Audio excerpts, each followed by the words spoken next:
tarde, amigos da UpTV. No ar, mais um Diálogos Musicais neste 25 de janeiro de 2016. E como vocês devem perceber, algumas mudanças no visual por aqui, né? Entramos no ar todas as segundas-feiras, 17 horas, ao vivo pela uptv.com.br. Pode acompanhar ao vivo ou, posteriormente, nos canais do YouTube. Só procurar Diálogos Musicais que você encontra todos os nossos programas.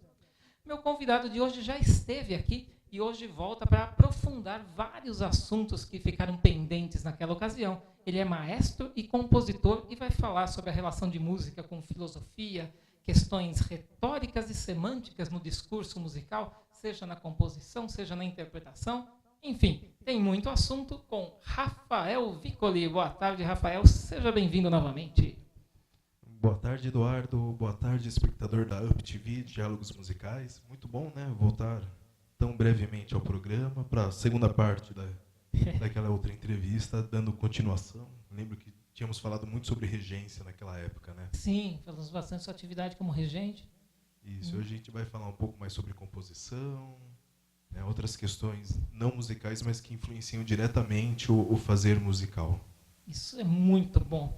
Estava curioso, estava ansioso por seu retorno aqui no programa, viu? Antes de entrarmos nessas outras questões, inclusive filosóficas, relembra um pouco sua atividade em Suzano, com a orquestra acadêmica, e fala um pouco dos projetos para esse 2016. Que bom. Hoje o espectador da UpTV vai ter a possibilidade de ter em primeira mão a temporada 2016 da Orquestra Acadêmica de Suzano, né? Muito obrigado. Dentre as várias ações, nós temos três principais projetos, que é o de formação de público, a própria temporada 2016 da Orquestra Acadêmica de Suzano e o projeto Savino de Benedictis continua ainda a Dotto Favor para gravar as obras para a orquestra de cordas do mestre italiano, ítalo-brasileiro. Que legal, que eu pude acompanhar uma estreia de suas obras no ano passado, junto com o grupo de balé. Isso mesmo. Foi a primeira vez que La Giroette teve o seu texto musical encenado, né, que tinha uma rubrica do compositor para que fosse uma cena de balé. Então foi a estreia. Apesar da música ter sido tocada em outros momentos sem o balé. Mas com o balé foi a primeira vez. Entendi. Né, para este ano a gente tem a Suíte Ciranda Cirandinha, que o compositor orquestrou 3 movimentos. Ela é original para a grande orquestra, tem ilustração de Mário de Andrade, que foi aluno de Savino, de composição. Gilberto Mendes foi aluno de Savino de Benedictis, de composição. Puxa. E ele orquestrou 3 movimentos, tem Noite de Maio e tem muitas outras obras do compositor do Savino, numa temporada que não é paralela, mas que vai percorrer junto à temporada oficial, que já começa em fevereiro com Brahms, Smetana e Mozart. Que legal. Se puder já passar Claro. Toda a temporada? Claro. Então, a gente mantém o projeto de 6 programas, que geram em torno de 12 concertos por ano.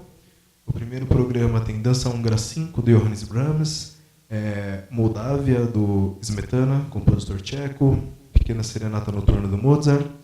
O segundo concerto, em abril, de aniversário da cidade, vão ser só músicas de cinema, com os filmes passando no telão atrás da orquestra. Que legal. Então teremos Star Wars, Jurassic Park, muita coisa de Ennio Morricone, sensacional, o filme A Missão, compositor. né, que poucas pessoas conhecem o filme A Missão, mas conhecem muito bem a trilha, né, Gabriel Oboy. Sim. Depois, em junho, receberemos a violoncelista Thaís Duarte para fazer o concerto em Dó maior de Haydn, para cello, e faremos a primeira sinfonia da orquestra, que é a Sinfonia 29 de Mozart. Aí já acrescentando instrumentos de sopro para a orquestra. Que ótimo. Em agosto, a gente recebe como convidada a maestrina Maria Cecília de Oliveira. Ela vai conduzir a missa de Schubert. Que bom saber. Que já esteve no programa, inclusive. Sim, um programa muito bom. Para quem não assistiu, procure. Muito, muito bom o programa dela. Vai ser a primeira vez que a orquestra vai ter contato com outro regente. Então ela vai fazer a missa de Schubert e o Adágio para cordas do Samuel Barber. Em outubro está prevista a primeira ópera na cidade de Suzano, Legal. La Serva Padrona, do Pergolesi, com Fábio Pinheiro, cantor, e Pamela Soto, soprano. E finalizando o ano com o balé da professora Juliana Laval, com Quebra-Nozes, Tchaikovsky. Que maravilha! Eu gostaria de estar presente em todos, de verdade. Vou Convidado. fazer o possível. Não só você, como todos, só acompanhar o site www.oas.com.br www.arte.br. Maravilha. Olha aí. Você falou da formação de público, que é uma das preocupações, né, do projeto. A gente pode usar isso um pouco como transição para entrar depois nas outras questões. Tem-se muito a ideia ainda de que música erudita ela pode ser mais elitista, até no sentido pejorativo, e de que as pessoas não sabem como se aproximar, ou que pode ser uma coisa um pouco chata. O fato é que muita gente acaba não se interessando, muito se discute o quanto isso é levado para as pessoas ou não, e é uma das preocupações de vocês. Como é que você sente a recepção do público? E que caminhos você toma para, é claro, não ser não ser um impacto muito grande e chocar demais as pessoas a ponto de elas se afastarem de fato com certas obras mais densas. Mas como é que você administra isso na programação? Então, agora nós teremos uma programação voltada para o público, onde a gente quer inserir a orquestra nos bairros mais distantes de Suzano e inserir a orquestra na escola. Nem sempre irá a orquestra completa. Pode ir quartetos de corda, violino e piano, alguma formação vai para mostrar essa música. É engraçado que você falou sobre a música ser elitista, né? Mas a gente tem que... A música não é elitista, ela só não teve a oportunidade de aparecer para todas as pessoas. Perfeito. Hoje, se a gente for pensar em Tom Jobim, né, que a gente define como gênero música popular brasileira, hoje é uma música elitista, porque você não vê jovens ouvindo Tom Jobim. Infelizmente. Né? São os mais velhos, já está atrelado a uma música que tem uma profundidade poética, uma profundidade de significado, de semântica maior, então acaba sendo considerado, a gente pode chamar Tom Jobim hoje de música clássica. Que coisa. Né? Porque é um clássico da música brasileira, né? E não está nos rádios, nos iPads, iPods dos jovens de hoje. Então eu acho que ela não é elitista, mas ela tem que acontecer de maneira mais frequente para as pessoas. Né? Se a gente for com a orquestra em um bairro distante em fevereiro e voltar só em dezembro, a gente não cria apropriação das pessoas com aquele estilo. Né? As pessoas eles não vão criar ligação com o que ouviram em fevereiro. Então a orquestra tem que ir sempre nos bairros apresentando para as pessoas terem o hábito de ouvir esse gênero musical. E a possibilidade de, nesses locais, existir um diálogo maior, demonstração dos próprios instrumentos. Né? Acredito que muitos nunca tenham visto ao vivo aquela instrumentação. Então, essa apresentação, acho que didaticamente é muito importante. Assim, o caráter dos concertos serão didáticos, esse para a população. Ano passado, a gente recebeu a escola Francisco Romanato e crianças do ensino fundamental 1 e 2 assistiram uma breve apresentação de violino e violoncelo. E no final eles saíram falando que ia pedir para a mãe comprar um violoncelo. Que legal. Que apesar de grande, eles achavam que não deveria ser tão caro, então acho que a mãe ia conseguir dar de Natal. Então as crianças têm que realmente ver esses instrumentos. Então sim, tem um caráter didático, né? Como você tem 2 concertos nossos, mas não acompanhou o Maestro Sem Casaca. Que os 2 últimos concertos a gente não fez a parte didática, que é uma palestra informal, né? Que acontece antes do concerto, onde são explanadas obras que eles irão ouvir, até curiosidades da música clássica, como qual é o momento certo de aplaudir. Sim, né? Entendi. A gente costuma dizer que se a música tocou a pessoa, ela pode aplaudir a qualquer momento, não tem problema. Né? Mas para uma convenção, se a música tem 3 movimentos, a gente aplaude a obra de arte como um todo. Então, no final do 3º movimento. Sim. Porque a gente caso fosse aplaudir um quadro, a gente não aplaudiria cada quarto do quadro, a gente aplaude o quadro inteiro. Interessante. Então, os 3 movimentos a gente tenta fazer com que eles entendam que eles podem bater palma a hora que quiser, só que depois do final do 3º movimento é quando eles contemplam a obra por completa. Que maravilha! Realmente, então, coincidiu de eu ir a 2 concertos que não tiveram como prelúdio uma palestra. Né? Muito bem, você falou da semântica, falando da música do Tom Jobim, então já quero puxar esse assunto. Como eu posso entender semântica, que é algo relacionado ao significado, propriamente, na música instrumental? Porque você citou o Tom Jobim, as pessoas podem pensar, então está falando da letra, mas a gente pode falar da semântica na música. Você consegue explicar um pouco para a gente? Sim, sim. Quando a gente fala de semântica em música instrumental, a gente tem duas vertentes. A interpretação semântica do músico, intérprete, e a interpretação semântica do ouvinte, que não necessariamente necessita ser músico. Do ouvinte. Porém, ele tem sensações afloradas pelas melodias. Né? De que maneira? A música é estruturada como um poema, você tem os tercetos e afins, os sonetos, tem uma estrutura rígida, a poesia. O texto musical, que é a partitura, a poesia musical, ela tem uma estrutura previamente estabelecida, onde você tem compassos antecedentes, que a gente chama de pergunta, compassos consequentes, que são as respostas. E uma pergunta acaba com uma interrogação. Como é que é a interrogação na música? As pessoas não precisam saber teoricamente, porém elas sentem, né, o que a gente chama uma relação de tensão, né, que é uma relação que deixa a gente um pouco mais em estado de alerta, querendo saber o que vai acontecer depois. Cria uma expectativa. Isso. E na música tonal, né, que a gente já vem há séculos ouvindo, e até hoje é feita a música tonal, a gente tem isso muito aflorado nos nossos ouvidos. Então a gente consegue perceber, mesmo numa música instrumental, relações de perguntas e respostas em desenvolvimento, a própria forma sonata. Né? Que a gente tem um personagem A, que é o tema A, um personagem B, o desenvolvimento, como esses dois personagens dialogam entre si, e depois o desfecho dessa história. É uma novelinha musical que a gente tem. Então, que significado, que relação essa pessoa cria com essa música? Não necessariamente a pessoa precisa saber de nomenclaturas musicais, né? Não precisa saber da teoria musical, mas desde o começo algo chama atenção dentro dela. Né? Daí é nesse momento que a gente pode correr o risco de falar que a música é elitista, mas não é elitista. Talvez não temos um termo melhor para querer explicar isso. Mas a pessoa percebe que tem alguma coisa ali. Ela gostou e volta ao teatro. E todas as músicas ela vai percebendo que tem alguma coisa ali e ela quer voltar ao teatro. Vai chegar um dia que ela vai querer compreender melhor, que é quando ela vai ler biografia dos compositores, vai ler mais sobre a peça, por isso que os concertos têm o programa, né, impresso, muitos dos programas vêm falando um pouco sobre a música, né, que daí é o momento que a pessoa cria relação. Então, através de sensações que ela vai ter, ela vai atrás de outros conhecimentos, que não necessariamente precisa ser a teoria musical. Pode ser boas biografias, né? Até filmes sobre a vida dos compositores. Tem filme do Mozart, que é o mais conhecido, mas tem do Grieg, norueguês, tem do Schumann, tem do Chopin, tem do Liszt, tem filmes diversos de compositores. Né? E a música, esse estado de sensibilidade que a pessoa se permite, quando ela senta num teatro, ela está se permitindo a sair do mundo real, no sentido que ela vai desligar o celular, ela vai ter que parar e direcionar a sua atenção para algo.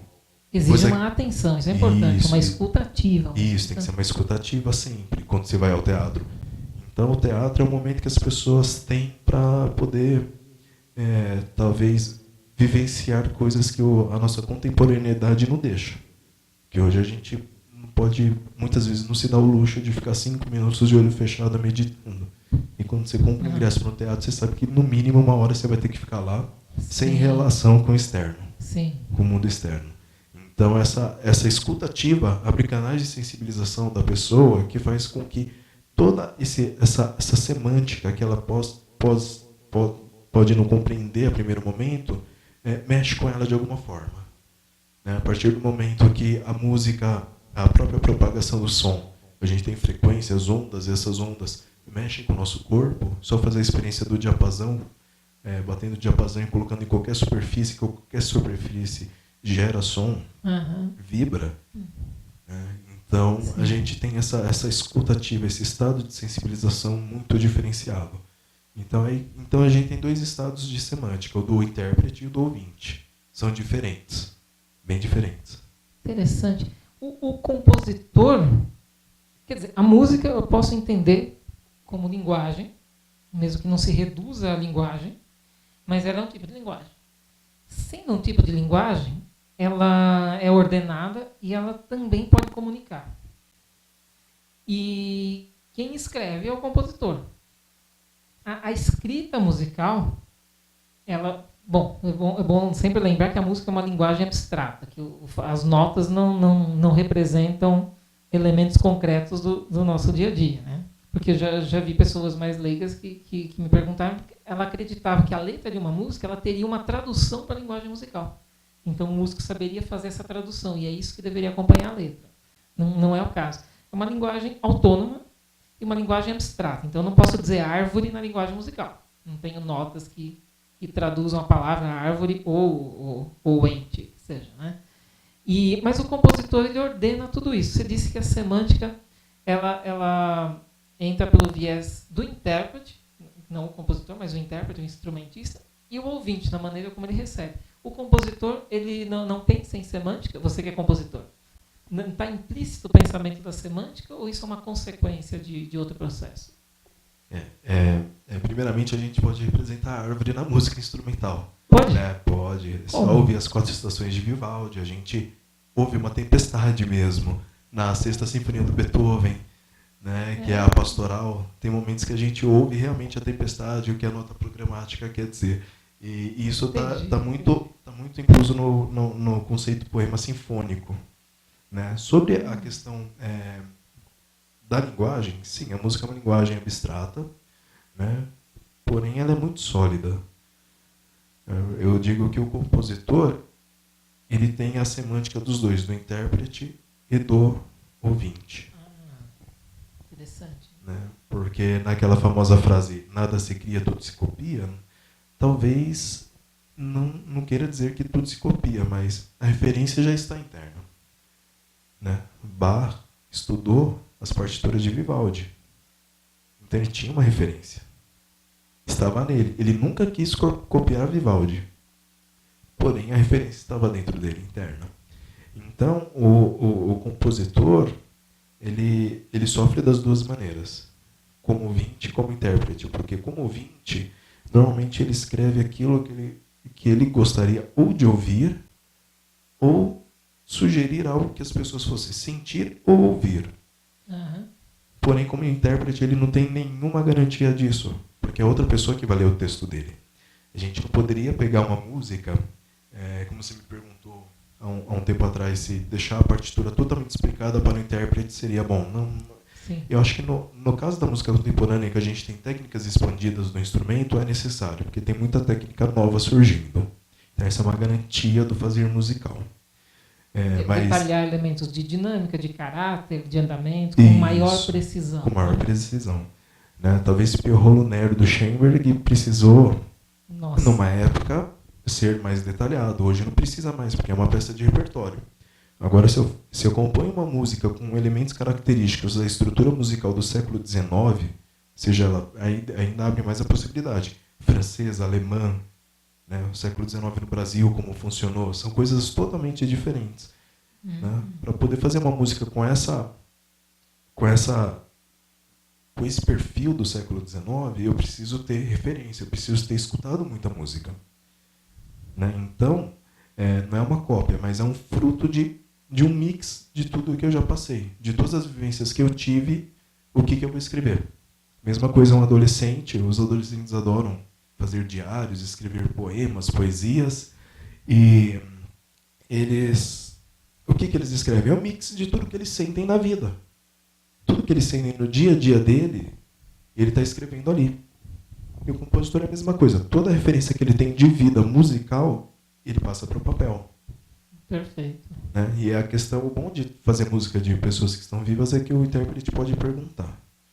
Para o compositor, o que ele estava pensando. Eu, particularmente, detesto fazer música minha. Eu prefiro que os outros façam. Né? Porque seria algo como... Apresentar a música sua. Isso. Eu não toco música minha. Dificilmente eu rejo música minha. Né? Porque eu tenho medo, assim como um poema, coloco uma estrofe e coloco embaixo uma nota de rodapé. Eu disse isso, mas queria que significasse aquilo. Então, eu acho que a gente perde a possibilidade de interpretações. A gente perde a possibilidade do pensar arte. Pensar arte. Né? E eu não estou falando da discussão sobre o belo em música, simplesmente pensar arte.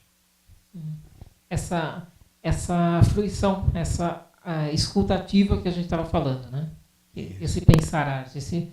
A cada momento que você ouve uma peça, mesmo sendo uma peça que você já conhece há muito tempo, aquele momento é único, aquela interpretação, aquele dia, você está atento, você está diferente para aquele dia, e aquilo aciona mecanismos dentro de você, não é uma escuta passiva. Imagino que tenha a ver com tudo isso. O intérprete, quando ele vai estudar a obra, ele precisa passar por esse processo para compreender, assimilar a obra de alguma maneira e escolher um caminho interpretativo. Né? Acho que tem relação isso com isso. Correto. Né? O maior exemplo que eu tenho no momento é da própria Orquestra Acadêmica de Suzano. Nós estamos fazendo Mozart, que fizemos em 2014. Em dezembro de 2014. Nós vamos fazer novamente. Eles são jovens e eu comecei o ensaio dizendo que aproveitem a oportunidade de refazer uma música, a mesma música que vocês já fizeram de outro momento, de outra maneira. Né? Eu conduzi o ensaio, o primeiro movimento da Pequena Serenata Noturna, falando assim, fiquem atentos aos violoncelos, às violas, dialoguem entre vocês, criem vínculo entre vocês, façam música de câmara entre vocês. E depois eu não continuei o ensaio e perguntei para alguns músicos da orquestra o que estava de diferente de 2014 para essa leitura de agora, sendo que eu não falei sobre dinâmica, não falei articulação de Mozart, não falei direção de arco de Mozart, peso de arco de Mozart, como é o arco dos acordes em Mozart, não falei nada. Eu só fui falando assim, direciona o ouvido para o violoncelo, direciona o ouvido para a viola. E a música mudou completamente a partir daí. Porque a gente fez... Saber ouvir antes de saber tudo, ouvir. Né? É fundamental o músico saber ouvir. Mas o compositor não precisa ouvir. Né? A gente tem o caso do Beethoven, o próprio compositor tcheco Smetana. Pouco sabe, mas ele foi surdo também. Ele compôs muitas obras surdo. Puxa. Também ele teve uma doença infecciosa no ouvido e depois o quadro de surdez se agravou. Então a gente tem alguns expoentes, compositores surdos. Olha só. Né? Daí, como se compõe sem ouvir? Porque a gente tem a escuta interior. Né? Escuta interior, eu não estou falando tanto de percepção. A própria técnica, né? de composição musical, como eu escrevo, né? Uma música tem dos formatos. E mesmo sendo surdo, eu posso encostar o piano e sentir a vibração das notas. As notas no piano muitas vezes vibram por simpatia. Então elas vibram por simpatia com o nosso corpo também. Curioso. Então é possível sim ser surdo e compor. Principalmente os compositores que não nasceram surdos, mas eles já tinham toda uma bagagem musical antes e já sabiam, pelo menos tecnicamente, em termos de notas, como soaria. Né? Sim. Teria experiência estética, talvez, da percepção, da audição. Mas o domínio da linguagem já acontecia. O domínio da linguagem eles já tinham. Eles já tinham, né? Tanto é que Beethoven sempre foi revolucionário desde a sua primeira sinfonia, né? O Opus 21. E é fantástico. Que é fantástica, uma sinfonia clássica, escrita nos moldes da sinfonia clássica, e ela é tão didática que ela é escrita em Dó maior. E no período clássico, onde a regra da música era começar a música no acorde do tom, ele começa com o acorde alterado, né, que é Dó, Mi, Sol, Si bemol, indo para um Fá maior, que todo mundo, né, não erroneamente, mas certamente, marcam como um acorde emprestado de outra tonalidade, chamando aqueles de cadência. Isso me intriga bastante, essa introdução da primeira sinfonia. Porque eu sempre levo isso para os meus alunos, é uma pena que a gente não tem um exemplo musical aqui, né? Mas todo mundo pode ouvir o comecinho da primeira sinfonia do Beethoven. Porque aí a gente já entra num outro campo, que eu queria entrar mesmo, que tem relação com a linguagem, talvez tenha relação com a retórica, desde a composição até a interpretação. Mas é a maneira de se escutar. Se a gente entende que o primeiro acorde ele estabelece a tonalidade, que ele afirma a tonalidade, e afirmar a tonalidade, com isso a gente diz que existe uma nota que é central, que é de onde tudo parte para onde tudo converge, por isso a ideia de centro, e que ela ao mesmo tempo é o repouso do nosso sistema, que outras tensões devem resolver completamente nela. E a música se estabelece ou se completa quando se atinge novamente essa tônica. E aí ele começa colocando um acorde de tensão. Só que é aí que é a discussão que você está colocando, de maneira polêmica, muito rica, de como as pessoas leem ou interpretam, analisam essa colocação já do primeiro acorde da música. que ele coloca o acorde do primeiro grau da tônica. Só que ele coloca uma sétima menor, uma sétima menor, que não pertence ao campo harmônico, gerando uma tensão, como se ela fosse, desculpem o vocabulário muito técnico, uma dominante individual do quarto grau. E antes de afirmar qual é a tonalidade. Então o ouvinte pode entender que a tônica é aquele quarto grau. Pode achar que aquele é o primeiro. Ele não está brincando aí com a linguagem? Ele brinca muito, né? Porque no quinto compasso você vai ter a dominante da tonalidade Sol com sétima indo para um Lá menor. Então, no momento que ele ia mostrar a tônica, de verdade, ele ainda faz uma cadência de engano. Então, ele não começa na tônica. Eu acredito que tem 3 maneiras muito simples da gente enxergar esse acorde.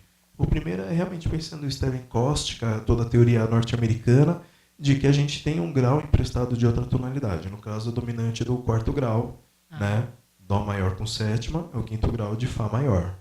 Porém, uma sinfonia clássica. Né? Acho que Beethoven, mesmo sendo revolucionário, ele não... retoricamente, ele não... Mesmo sendo revolucionário, ele não começaria em outro tom. Ele não começaria em outro tom. Pensando que é a primeira sinfonia dele e escrita nos moldes clássicos. A partir da terceira sinfonia que a gente começa a vislumbrar o romantismo, de fato, em Beethoven. E a outra possibilidade é enxergar de maneira horizontal, onde aquele si bemol, que é a sétima menor, é uma apogiatura. Né? Por definição, a apogiatura é uma dissonância alcançada por salto que resolve grau conjunto e movimento contrário. Como ela não vem de nenhum lugar, ela já é uma apogiatura resolvida para o grau conjunto para baixo, si bemol lá. Né? A gente pode enxergar dessa forma. Só que daí a gente não pode chamar de 5 do 4. Tem que chamar de 1, marcar o si bemol como dissonância, falando que está resolvendo. Resolvendo na sexta. Então, a nossa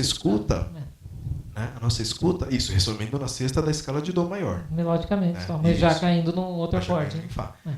Então, a nossa escuta, só aí a gente já tem 2 escutas ativas.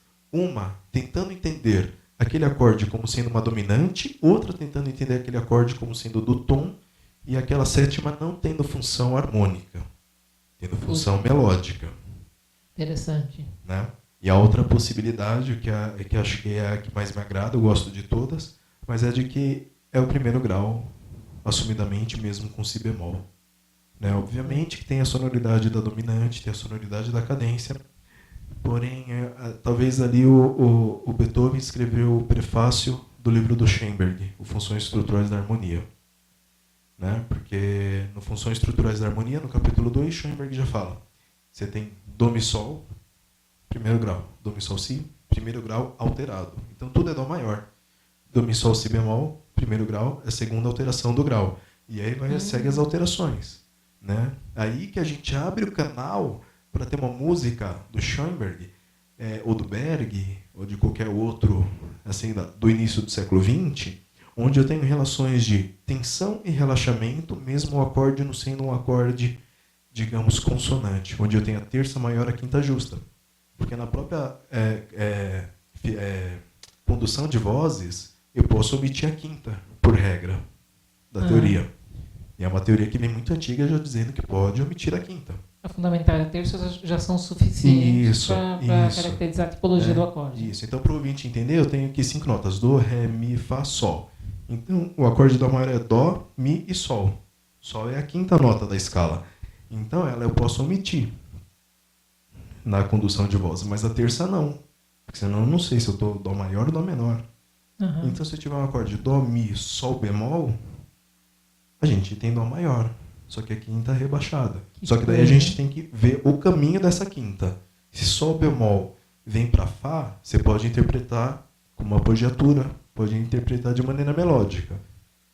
Só que tudo depende para onde vai. Né? A coisa não é por si só. Então, você ter só um Dó, Mi, Sol bemol não significa nada. Tem que ver o caminho que ele vai fazer. Para ver se a gente vai enxergar esse Sol bemol como figuração melódica, né? Se a gente vai dar a entidade, acorde, o Sol bemol como é Dó maior, porém alterado. Para quem toca piano, toca a cadência. Dó maior, Fá maior, Sol maior, Dó maior. Depois toca Dó maior com Sol bemol, né? Fá menor, toca Sol aumentado e volta para o Dó maior com Sol bemol, quem tiver o piano em casa, o violão, vai ver que Dó, Mi, Sol bemol cria uma relação de relaxamento perante ao Sol aumentado. Então, na verdade, não é atenção e relaxamento, é sim o ponto de vista como a gente manipula essas relações de tensão e relaxamento que vai nos dizer se eu estou pensando de maneira vertical, horizontal, as duas, ou como eu vou dessa nomenclatura. São sempre as relações. Sempre as relações. Isso que é importante. Né? Sempre as relações. Tanto é que eu sempre falo para meus alunos, se eu for para a Europa, né, usa essa nomenclatura. Se eu for para os Estados Unidos, usa essa nomenclatura. Mas saibam as duas para saber justificar e discutir. O mais importante é entender o porquê das coisas.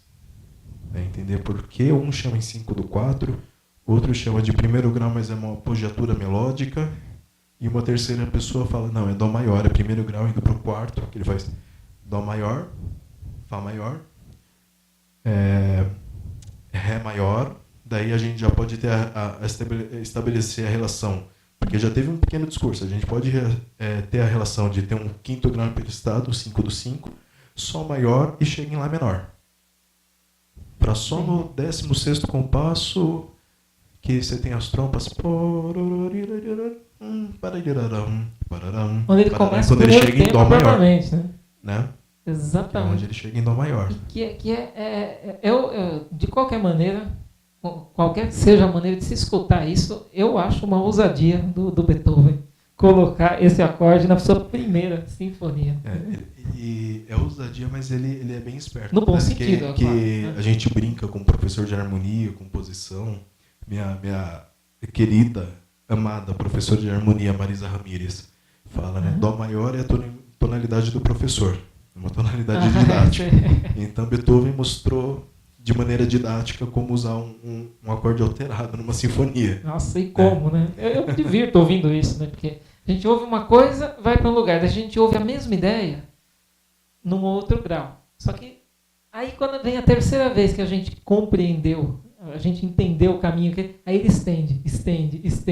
Aí cai no sexto grau, faz os procedimentos melódicos, até ele finalmente afirmar o Dó e fala, é aqui. É divertido ouvir música puramente instrumental. Sim, é muito divertido, porque ela amplia. Vamos fazer um paralelo com a radionovela. A gente não tinha imagem, a gente só ouvia a história. Então a gente imaginava as ações, os atos. É a mesma coisa na música instrumental. A gente teve uma relação que nos chamou para uma tensão ou para um estranhamento, a gente imagina uma história.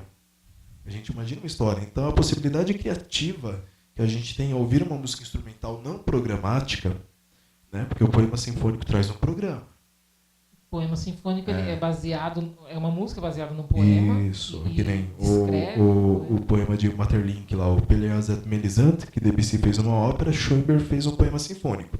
Então lá tem as personagens, você tem o programa descritivo, e quando você ouve tal instrumento, se relaciona com aquela personagem que já está escrita no programa. Algum tema, então ali ele já está ele já está até sugerindo o que você tem que imaginar. Mas só para completar uma ideia lá de trás da árvore ser traduzida para música ou não.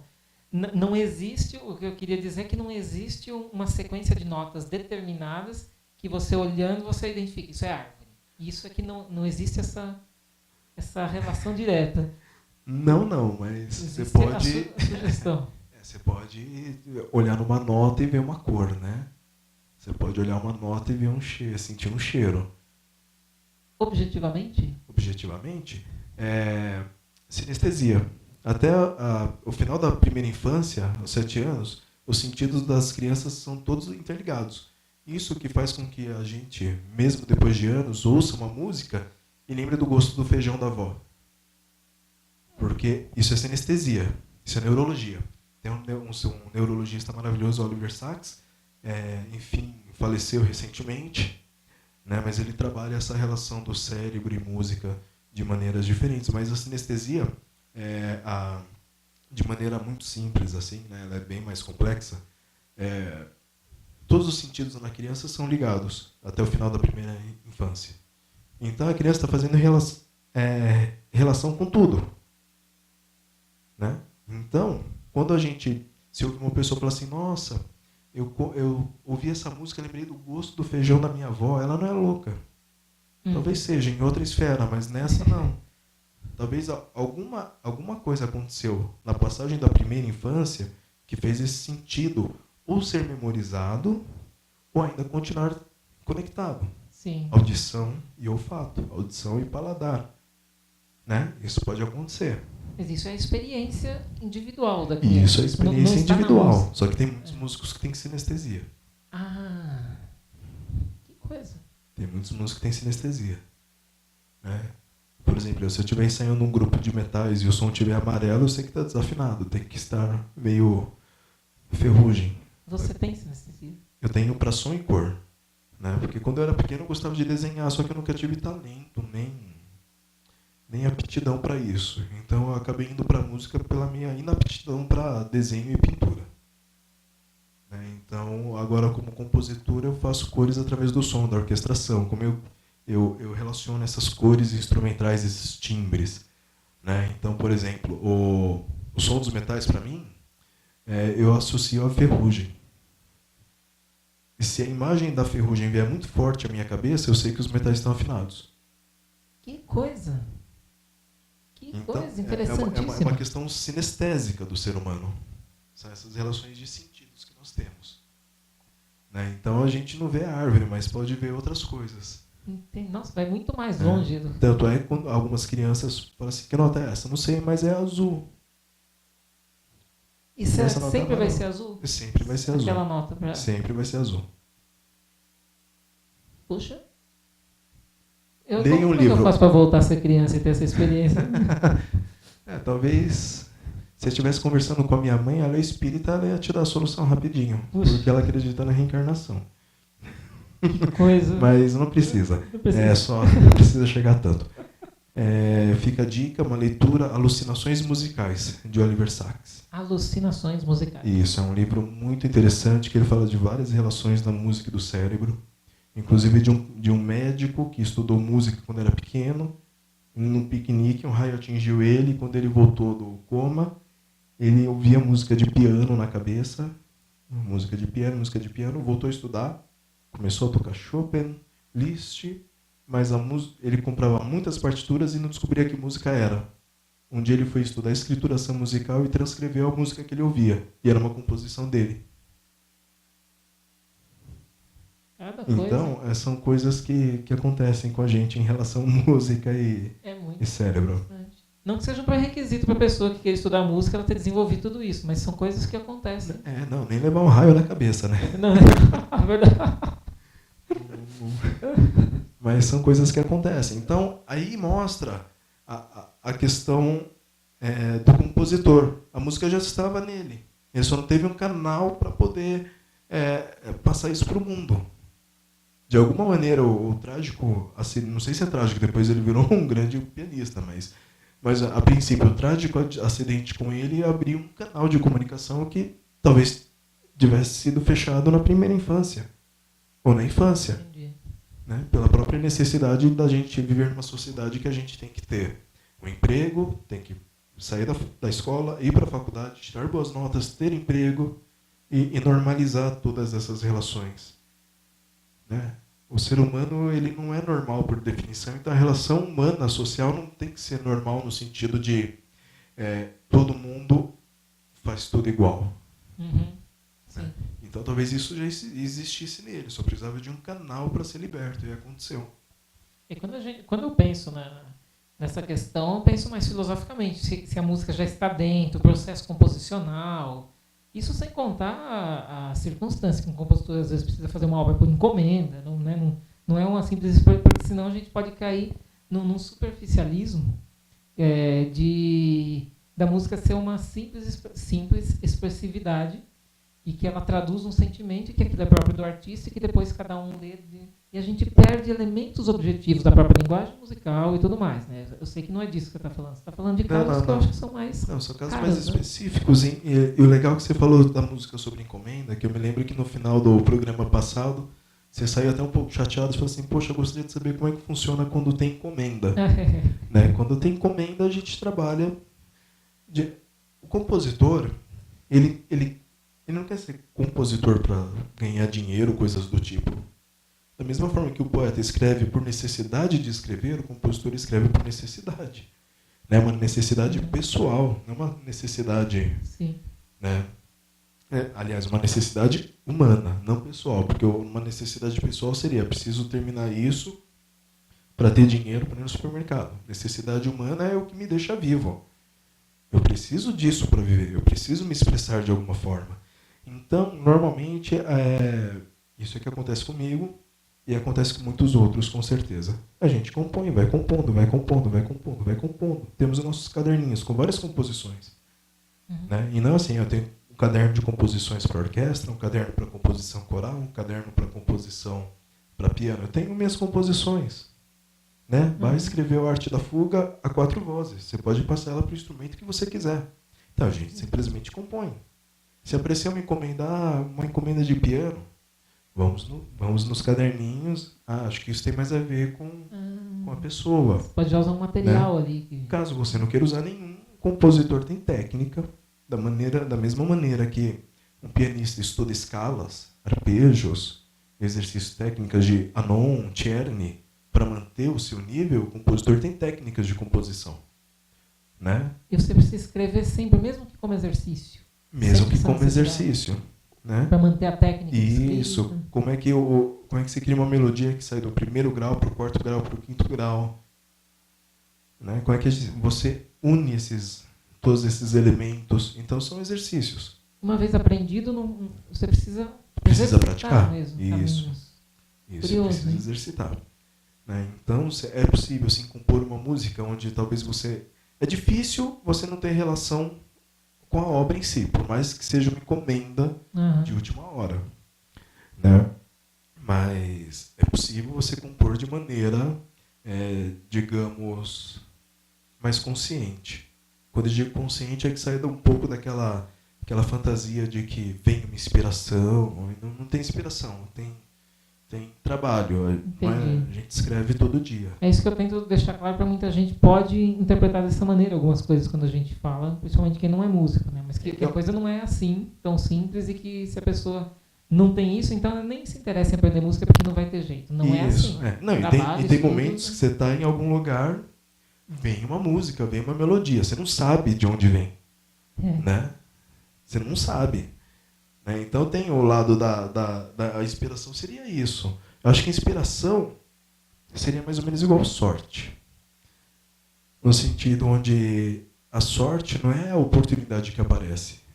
É você ter a capacidade de enxergar em alguma possibilidade, estar preparado tecnicamente para fazer aquela possibilidade, agarrar aquela possibilidade. Se você unir os dois, você tem sorte.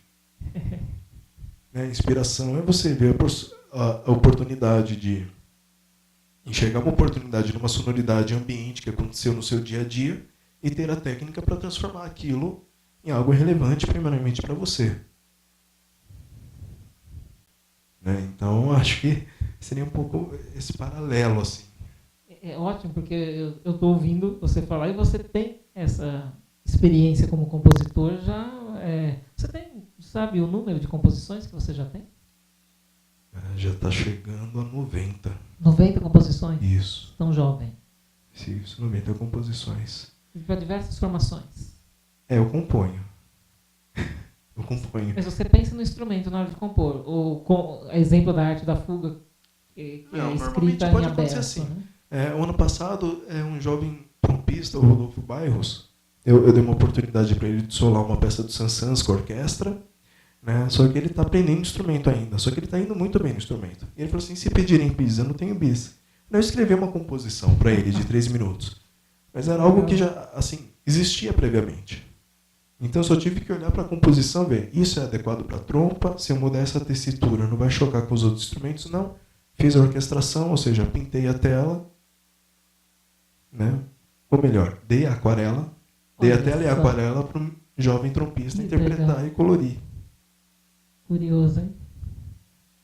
Então, são essas relações, assim. Então, composição tem um monte. Mas já perdi muitas também. Perdeu? Por causa da tecnologia, eu perdi um HD que não conseguiram recuperar e eu perdi cerca de 30 composições. Nossa, que pena.